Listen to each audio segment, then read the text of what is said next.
La 5e des 9 listes en lice pour les élections régionales dans le Grand Est s'intitule Rassemblement pour l'Alsace, la Champagne-Ardenne et la Lorraine. Et elle est conduite par Laurent Jacobelli. Bonjour. Bonjour à vous. Dites-nous en première chose, quel bilan dressez-vous de la précédente mandature ? Ah mon Dieu, on nous avait promis un Grand Est qui coûterait moins cher et qui serait plus efficace parce qu'on rassemblait 3 régions. On a eu exactement l'inverse. Un Grand Est qui coûte très cher, 51% d'augmentation des frais de déplacement et de réception, 35% d'augmentation des frais de communication et 25% de la masse salariale. Autant dire, c'est une gabegie. Pour quelle efficacité ? Malheureusement, on voit des lignes de TER qui continuent à fermer, la désindustrialisation qui continue, toujours plus de problèmes de sécurité. Bref, c'est un échec de A à Z et je pense qu'il est temps de faire marche arrière là-dessus, retrouver nos 3 régions, qu'elles soient plus proches, plus indépendantes, mieux financées et au final plus efficaces. Alors quels sont les grands axes que vous mettez en avant dans votre programme ? Tout d'abord, le premier grand échec de Jean Rottner, c'est la sécurité. Vous le savez, en France, l'ensauvagement de la société est très fort, mais la majorité actuelle n'a pas su faire rempart à ce phénomène. Aujourd'hui, 0 €, vous m'entendez bien, 0 € par an sont investis dans la sécurité dans la région. On va changer tout ça. Avec nous, ce sera 150 millions d'euros par an. 150 millions pour créer une brigade ferroviaire et des lycées qui maintient la sécurité dans les trains, qui maintient la sécurité aux abords des lycées, un chèque sécurité que nous donnerons aux foyers pour qu'ils puissent s'équiper en alarme lorsqu'ils sont loin de la gendarmerie ou de la police, et puis des appartements sécurisés pour les femmes victimes de maltraitance, pour les isoler des maris ou des concubins trop violents. La sécurité, c'est une priorité dans l'esprit des Français. L'ensauvagement, c'est vraiment ce contre quoi on doit lutter. La région aujourd'hui est absente, avec nous elle sera très présente. Et très concrètement, quels sont les projets qui concernent directement les habitants de l'arrondissement de Sarreguemines ?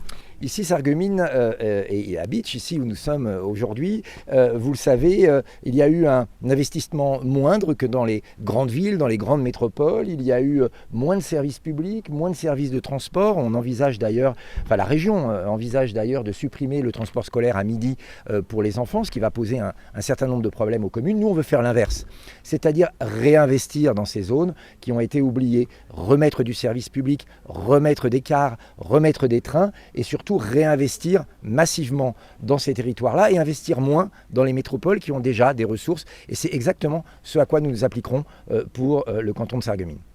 Le mieux vivre devient une priorité après plus d'1 an de crise sanitaire. Selon vous, quelles leçons le Grand Est devrait-il en tirer ? Vous savez, la crise sanitaire, elle a montré que plus un élu était proche, plus il était efficace pour répondre aux besoins de la population, que ce soit les besoins sanitaires, les besoins économiques ou les besoins quotidiens comme le transport ou l'aide aux plus anciens. C'est ce vers quoi nous allons tendre. D'abord par le retour aux 3 régions historiques dont je vous parlais plus tôt, mais aussi en aidant principalement les zones rurales. Aujourd'hui, c'est là qu'iront les investissements pour créer cette proximité, créer ces services publics. Une région trop grande, trop lointaine, avec un président isolé dans sa tour à Strasbourg, je pense que ça ne peut plus durer, que ça ne correspond plus à l'attente de nos concitoyens. Dernière question, et là vous allez pouvoir vous adresser, si vous le souhaitez, directement aux téléspectateurs. Selon vous, pourquoi les électeurs devraient-ils faire confiance à votre liste ? Nous avons voulu faire une liste de rassemblement et d'union. Tous les nationaux, les patriotes, les gaullistes, ceux qui croient en l'entreprise privée, ceux qui veulent moins d'impôts, se sont réunis dans ma liste qui dépasse le seul cadre du Rassemblement national. Et c'est important de parler d'union parce que nos concurrents sont eux divisés. Il y a 2 listes macronistes, celle de Mme Kinkert, celle de M. Rottner, et 2 listes de gauche qui s'affrontent. Nous, on a essayé de rassembler et je crois que nous y sommes parvenus. Rassembler pour quoi faire ? Parce qu'il est temps de s'unir. S'unir pour la France, bien sûr, mais s'unir pour nos 3 régions. Plus de sécurité, et vous le savez, ce sera ma priorité. Refuser la délocalisation de migrants qui viendraient d'Île-de-France pour apporter plus d'insécurité dans nos régions. Travailler sur une meilleure aide des territoires ruraux. Aider nos entreprises locales. Produire local pour consommer local, ça veut dire plus d'écologie et ça veut dire plus d'emplois dans la région. Je pense qu'il y a urgence à mettre fin au système macroniste qui est ici relayé par Jean Rottner. Il faut une vraie alternance, il faut une vraie alternative, il faut changer.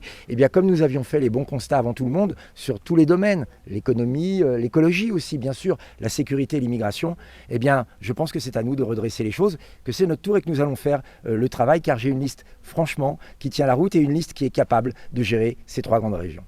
Réponse le 20 juin au soir du premier tour des élections régionales et le deuxième tour ce sera le 27 juin.